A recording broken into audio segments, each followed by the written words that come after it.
बिस्मिल्लाहिर्रहमानिर्रहीम। अस्सलाम वालेकुम। कैसे हैं आप सब? उम्मीद करती हूँ कि आप सब खैरियत से होंगे। जैसा कि आप सब जानते हैं कि हमने स्टार्ट किया हुआ है EAD लेक्चर्स की एक प्लेलिस्ट और आज हमारा है लेक्चर नंबर 26। तो आज के इस लेक्चर में हमने स्टार्ट करना है chapter number 5 writing session based web services. लेकिन हम जो है ना इसको यहाँ से नहीं पढ़ेंगे। यहाँ पे थ्योरेटिकल काफ़ी ज़्यादा और आप इसे रीड आउट भी करें ताकि आपको इसके जो कॉन्सेप्ट हैं वो क्लियर हो जाए। ठीक है, मैं आपको इसको स्लाइड से पढ़ाऊंगी। ठीक है, तो सबसे पहले बात करते हैं वेब सर्विसेज का। एक ओवरव्यू लेते हैं कि वेब सर्विसेज बेसिकली क्या है। A web service is can be defined by following ways. A web service is a client-server application और application component for communication. Web service basically क्यों यूज़ होती है? ये क्लाइंट सर्वर में कम्युनिकेशन करवाने के लिए इस्तेमाल होती है। Web service method. Web service is a method of communication between two devices over a network. अगर हमने over a network दो devices कम्युनिकेशन करवानी है तो फिर भी हम वेब सर्विसेज को यूज़ करेंगे। Web services is a collection of standards or protocols for exchanging information between two devices or application. अगर हमने दो डिवाइसेस या एप्लीकेशंस के दरमियान कोई इंफॉर्मेशन को एक्सचेंज करवाना है तो उसके लिए जो हमें स्टैंडर्ड्स और प्रोटोकॉल चाहिए होते हैं उसकी कलेक्शन जो होती है हमें वेब सर्विसेज में मिलती है। A web service is available over the internet और प्राइवेट नेटवर्क्स। ये हमें इंटरनेट पे मिल जाती है और जो हमारे प्राइवेट नेटवर्क जो हम इंट्रानेट बनाते हैं उससे भी हमें मिल जाती है। Uses a standardised XML messaging system. जी, इसमें जितना भी काम होगा ना वो XML में होगा। इसके तमाम डॉक्यूमेंट्स जो होंगे वो XML फॉर्मेट में होंगे। ठीक है, तो is not tied to any one operating system और प्रोग्रामिंग लैंग्वेज। ये वेब सर्विस जो है ना इसके लिए कोई एक ऑपरेटिंग सिस्टम या फिर कोई एक लैंग्वेज जो है ना इसके साथ लिंक नहीं की गई कि आप सिर्फ इसी लैंग्वेज को इसके साथ लिंक कर सकते हैं या इसी ऑपरेटिंग सिस्टम के ऊपर काम कर सकते हैं। ठीक है, तो अब बात करते हैं कंपोनेंट्स ऑफ वेब सर्विसेज। सबसे पहले मैं आपको एक बात बता देती हूँ कि ये जो सर्विसेज होती हैं सर्विसेज क्या होती हैं। कि हमने फॉर एग्जांपल हमारी मोटरसाइकिल ख़राब हो जाती है तो हम कहीं मैकेनिक के पास जाते हैं और उससे अपनी मोटरसाइकिल सही करवाते हैं। तो ये क्या है? ये हमारे पास एक सर्विस है। तो वेब का मतलब क्या होता है कि इंटरनेट पे हमने कोई सर्विस को यूज़ करना। फॉर एग्जांपल हम प्रोग्रामर्स हैं और हम प्रोग्रामिंग कर रहे हैं तो हमारे पास एक अच्छी अप्रोच क्या होती है कि हम बनी पढ़ाई को जो कोडिंग पढ़ी होती है वो यूज़ करते हैं और उसको अपने प्रोजेक्ट में इंपोर्ट करके फिर उसके अंदर अपने मुताबिक जो है ना वो चेंजेस कर सकते हैं। ये एक अच्छे प्रोग्रामर की जो है ना वो निशानी होती है। बजाय इसके कि हमने कैलकुलेटर बनाना है तो हम शुरू से पहले उसकी डिज़ाइनिंग करें फिर उसकी बैक एंड वर्किंग करें। तो ये एक अच्छे प्रोग्रामर्स की वर्किंग नहीं है क्योंकि जो प्रोग्रामर्स होते हैं उन्होंने थाउजेंड्स ऑफ लाइन्स लिखनी होती है कोडिंग की। ठीक है, तो ये हमारे पास क्या है कि जो हम बना बनाया कैलकुलेटर हमें मिल रहा है तो ये हमारे पास एक वेब सर्विस है जो हम ओवर द इंटरनेट यूज़ कर सकते हैं। ठीक है, तो अब कंपोनेंट्स ऑफ वेब सर्विसेज हैं। The basic web services platform is XML and HTTP। ठीक है, और all the standard web services work using the following components. ये तीन जो कंपोनेंट्स होते हैं ना वो यूज़ होते हैं वेब सर्विसेज में। एक होता है SOAP simple object access protocol, UDDI universal description discovery integration, WSDL web service description language. तो हमारा जो फोकस होगा वो SOAP के ऊपर और WSDL के ऊपर होगा। ये जो हम सेकंड है ये हमारे सिलेबस में इंक्लूड नहीं है। ठीक है, तो how does a web service work? A web service enables communication among various applications by using open standards such as HTML, XML, WSDL and SOAP। इन तमाम स्टैंडर्ड्स का यूज़ करके हम इन एप्लीकेशंस के दरमियान कम्युनिकेशन करवा सकते हैं। तो इसमें देखें जो XML है, XML क्यों इस्तेमाल होती है? XML to tag the data. XML हमारे पास एक टैग लैंग्वेज है, टैग इसे कहते हैं। ठीक है, ओपनिंग एंड क्लोजिंग टैग। ठीक है, तो ये हमारे पास एक टैग द डाटा, डाटा को टैग करती है। SOAP to transfer the message. SOAP को हम क्यों यूज़ करते हैं? मैसेज को ट्रांसफ़र करने के लिए। And WSDL to describe the availability of service.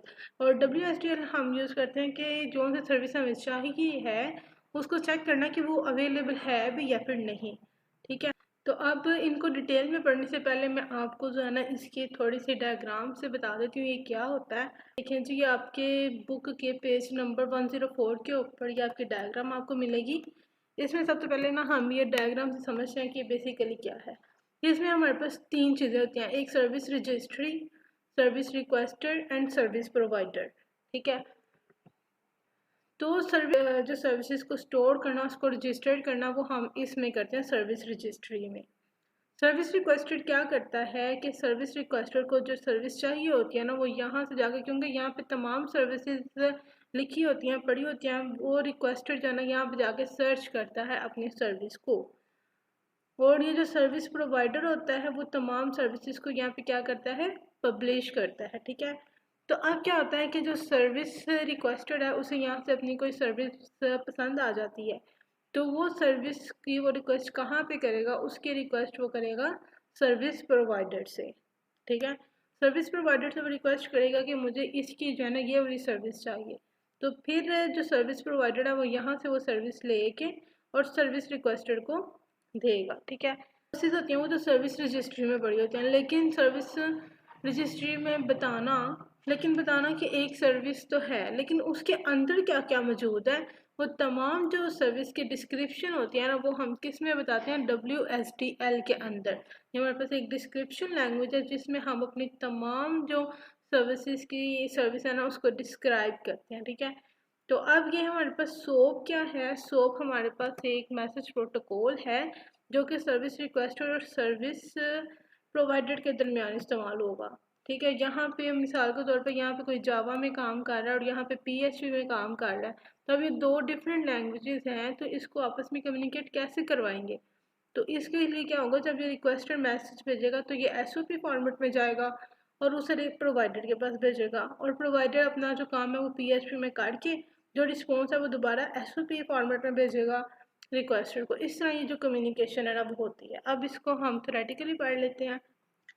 ये देखें जी, सोप हमारे पास क्या है, SOAP is an XML based protocol for exchanging information between computers। क्या मतलब, ये हमारे पास XML बेस्ड प्रोटोकॉल है, ये तमाम जो इसके काम होंगे वो XML में लिखे होंगे, और देखेंगे रिक्वेस्टर और प्रोवाइडर मतलब दो कंप्यूटर्स के दरमियान इंफॉर्मेशन को क्या करवाता है, एक्सचेंज करवाता है। SOAP is a communication protocol। SOAP is for communication between applications के दरमियान कम्युनिकेशन करवाता है। SOAP is a format for sending messages। देखिए, सेंडर और जो प्रोवाइडर है वो मैसेज भेज रहे थे, किस फॉर्मेट को यूज़ कर रहे थे, SOAP को। तो SOAP is designed to communicate via internet, क्योंकि हम वेब सर्विसेज को यूज़ कर रहे हैं, तो वेब का मतलब क्या है, via इंटरनेट, ओवर इंटरनेट। तो SOAP is a platform independent. SOAP हमारे पास एक प्लेटफॉर्म इंडिपेंडेंट है, ये किसी भी प्लेटफॉर्म पे डिपेंड नहीं करता। SOAP is a language independent, ये किसी भी लैंग्वेज के साथ काम कर सकता है, जावा हो, .NET हो, PHP हो, इससे कोई फर्क नहीं पड़ता। और SOAP is simple and extensible, ये हमारे पास एक सिंपल और एक्सटेंसिबल लैंग्वेज है। ठीक, अब बात करते हैं WSDL की। मैंने आपको क्या बताया है कि ये सर्विसेज को डिस्क्राइब करने के लिए इस्तेमाल होता है। तो WSDL is an XML based language for describing web services and how to access them. कि ये सर्विसेज को, वेब सर्विसेज को डिफाइन कौन करता है, WSDL कौन सी लैंग्वेज को यूज़ करके, XML लैंग्वेज को यूज़ करके। ठीक है, एंड हाउ टू, एक तो उसे डिस्क्राइब करता है और ये भी बताता है कि उसे एक्सेस किस तरह करना है। ठीक है, WSDL stands for Web Services Description Language। WSDL was developed jointly by Microsoft and IBM। Microsoft और IBM ने मिलकर WSDL को डेवलप किया था। WSDL is an XML-based protocol for information exchanging decentralized and distributed environment। WSDL हमारे पास एक XML-based protocol है जो कि decentralized और distributed environment में information को exchange करने के लिए इस्तेमाल होता है। WSDL is a standard format for describing a web service। ये हमारे पास एक standard format है जो web services को define करने के लिए, describe करने के लिए। WSDL definition describes how to access a web service and what operations it will perform। जो WSDL definition है वो describe करती है कि वेब सर्विस को किस तरह access करना है और इसके ऊपर कौन से ऑपरेशन जो है वो परफॉर्म किए जाएंगे। तो ये देखिए, SOAP web services. SOAP stands for Simple Object Access Protocol। It is an XML based protocol for accessing web services। ठीक है, तो ये जो सोप है बेसिकली क्या है, ये हमारे पास एक एक्सएमएल बेस्ड प्रोटोकॉल है जो कि वेब सर्विसेज को एक्सेस करने के लिए इस्तेमाल होता है। Soap is a W3 recommendation for communication between two applications. ये सबसे ज़रूरी बात है कि ये हमारे पास W3 रिकमेंडेशन है। क्या मतलब यहाँ पे क्या होता है कि ये इसमें ना वर्ल्ड वाइड वेब में जो मेंबर्स होते हैं ना, डेवलपर्स होते हैं, वो बैठते हैं, फुल टाइम बैठते हैं, डेवलपर्स होते हैं फुल टाइम बैठते हैं, काउंसलिंग करते हैं और पब्लिक की भी सजेशन लेते हैं और फिर जो स्टैंडर्ड्स होते हैं ना वेब के लिए वो डिफाइन करके हमें बताते हैं। ठीक है, तो SOAP W3 की जो रिकमेंडेशन है ना, दो एप्लीकेशंस के दरमियान कम्युनिकेशन करवाने के लिए वो यूज़ करता है। तो SOAP is XML based protocol. ये हमारे पास एक एक्सएमएल बेस्ड प्रोटोकॉल है। It is a platform independent and language independent. By using SOAP, you will be able to interact with other programming languages application. अगर आपने PHP की application लिखी हुई है और उसको आपने किसी दूसरी एप्लीकेशन से जो कि जावा में लिखी हुई है उसके साथ कम्युनिकेट करवाना है तो आप इजीली SOAP प्रोटोकॉल का यूज़ करके कर सकते हैं। ठीक है, ये देखें जी, ये हमारे पास ये डिस्क्रिप्शन बताई गई है HTML में किस तरह सर्विस को डिस्क्राइब किया गया है, कि तमाम उसकी कोडिंग बताई गई है। ये सिर्फ मैं आपको एग्जांपल के तौर पर दिखा रही हूँ, आपने इसको लिखना नहीं है, ये ऑटोमेटिकली जो होती है ना ये जनरेट होती है। देखें कि यहाँ पे आपको बताएगा this interface description was automatically generated you from a Java interface using a generator tool. ठीक है, J2EE के थ्रू ये ऑटो जनरेट होती है। बस मैं आपको इसका स्ट्रक्चर दिखा रही हूँ कि आप इसका स्ट्रक्चर देख लें।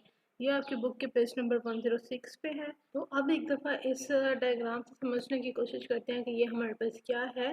ये देखें जी, हमारे पास कुछ एप्लीकेशन हैं, एक जावा में लिखी हुई है, एक .NET में, एक PHP में। तो दूसरी तरफ भी हमारे पास एक कुछ प्रोडक्ट्स हैं जो हमारे पास जावा में, .NET में और PHP में लिखी हुई हैं। अभी क्या चाहिए कि एक दूसरे से हम कम्युनिकेट करें, तो कैसे कम्युनिकेट करेंगे? जावा की लैंग्वेज .NET के साथ कैसे कम्युनिकेट कर सकती है, PHP जावा के साथ कैसे कम्युनिकेट कर सकती है? तो इसके लिए हमारे पास एक टेक्नोलॉजी यूज़ हुई है जिसको हम वेब सर्विसेज कहते हैं। इसमें हमारे पास SOAP, WSTL और UDDI यूज़ होती है। ठीक है, जो प्रोडक्ट जो है जिसकी कोडिंग जावा में की हुई है, ये कैसे .NET के साथ बात करेगी? ये तो पॉसिबल नहीं है। तो ये जो वेब सर्विसेज है ना, यहाँ पे वेब सर्विसेज क्या करेगी, यहाँ पे सोप को यूज़ करेगी, सोप के स्टैंडर्ड्स और फॉर्मेट्स को यूज़ करेगी। तो यहाँ पे जो लैंग्वेज है यहाँ से सोप के फॉर्मेट में कन्वर्ट होगी और यहाँ पे जब .NET में जाएगी तो अगेन जब इधर से रिस्पॉन्स आएगा तो इसे सोप के फॉर्मेट में करेगा और दोबारा इसे जावा में करेगा। इस तरह इन्हें फ़र्क ही नहीं पड़ रहा कि वो जावा के साथ काम कर रहा है या .NET के साथ काम कर रहा है। वो सिर्फ और सिर्फ काम कर रहा है सोप के फॉर्मेट के साथ, और सोप हमारे पास इंडिपेंडेंट लैंग्वेज है और ये प्लेटफॉर्म इंडिपेंडेंट भी है।